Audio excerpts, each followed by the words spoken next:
வீடு சம்பந்தப்பட்ட விஷயங்களில் வீடு குடிபோகலாமா, வீட்டுக்கான கிரகப்பிரவேசம் செய்யலாமா, புதிய வீட்டிற்கு பால் காய்ச்சலாமா என்று பல சந்தேகங்கள் வரும்.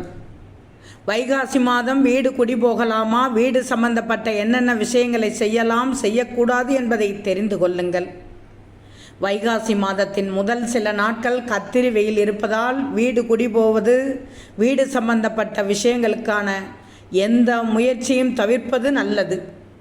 இதற்கு முக்கிய காரணம் கத்திரி வெயில் நாட்களில் அக்கினி நட்சத்திரம் என்று சொல்லப்படும் சூரியனின் வெப்பம் அதிகமாக இருப்பதால் வீடு குடிபோவது, வீடு மாற்றுவது போன்றவை உடல் நலத்தை பாதிக்கும் என்பதுதான் முக்கிய காரணம். வைகாசி மாதம் வீடு சார்ந்த விஷயங்களில் என்ன செய்யலாம் என்ன செய்யக்கூடாது என்றால், திருமணம், வீடு குடிபுகுவது உள்ளிட்ட சுப காரியங்கள் செய்வதற்கு ஏற்ற மாதம் இதுதான். புதிய வீட்டுக்கான அஸ்திவாரம் போடுவது, வீடு கட்டுவதற்கான பூமி பூஜை, வீட்டுக்கு கிரகப்பிரவேசம் உள்ளிட்ட விஷயங்களை தவிர்ப்பது நல்லது. வைகாசி மாதத்தில் வாடகைக்கு வீடு மாறலாம். வாடகை வீடு மாறுவது, வாடகை வீட்டில் பால் காய்ச்சுவது போன்றவற்றையும் செய்யலாம்.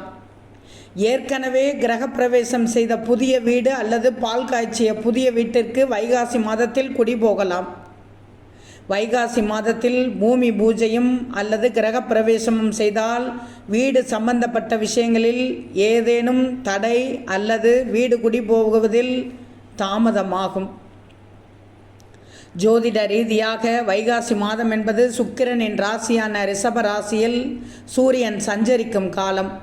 சூரியன், சுக்கிரன் ஆகிய இரண்டுமே பகை கிரகம் என்பதால் இந்த மாதத்தில் முக்கியமான சுபகாரியங்களை தவிர்ப்பது நல்லது.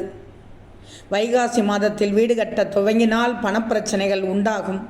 அதேபோல் கிரகப்பிரவேசம் செய்யும் போது வீடு குடிபோவதில் ஏதேனும் தடங்களோ அல்லது தாமதமோ ஏற்படலாம்.